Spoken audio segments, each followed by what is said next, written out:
Tonight, when the sun goes down, you are going to flip a switch. Light will flood the room and you will not think twice about it. But for 99.9% of human history, that switch did not exist. When the sun set, the world went dark.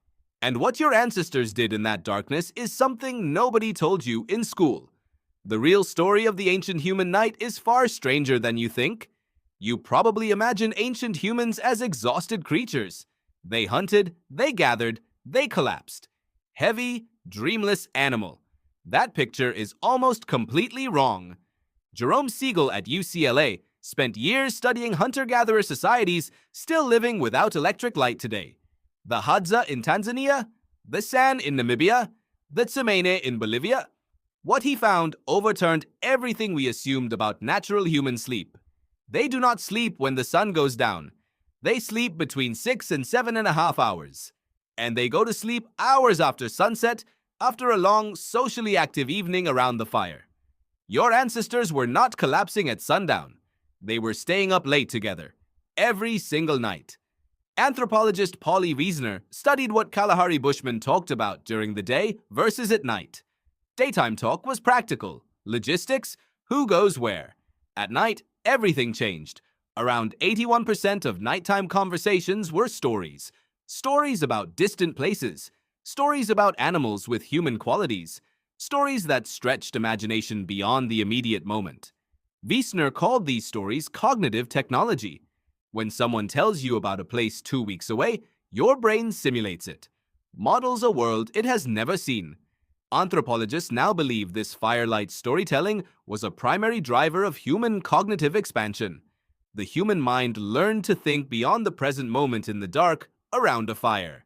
Fire also kept predators away, kept the group together, and cast enough light on the faces around it to let people read each other.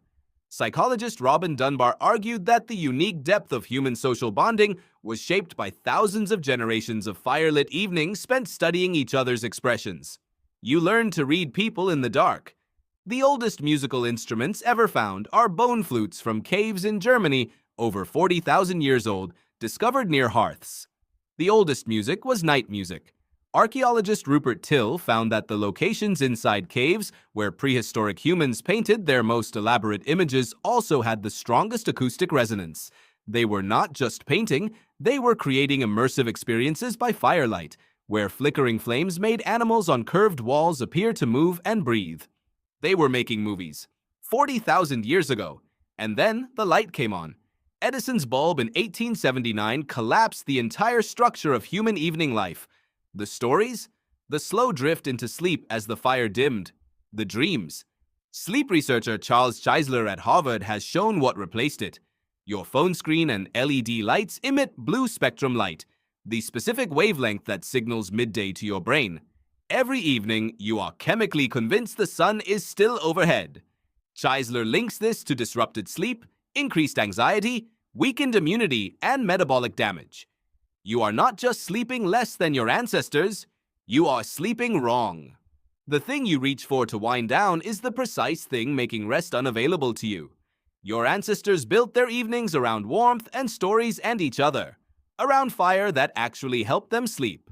You sit in artificial noon, alone, scrolling through other people's lives, wondering why you feel empty. The ancient night was not empty. It was where humans became human. Tonight, when you reach for that switch, you are overwriting something very old. Your ancestors stayed up late too, but they stayed up late around a fire, together, telling each other stories about the world.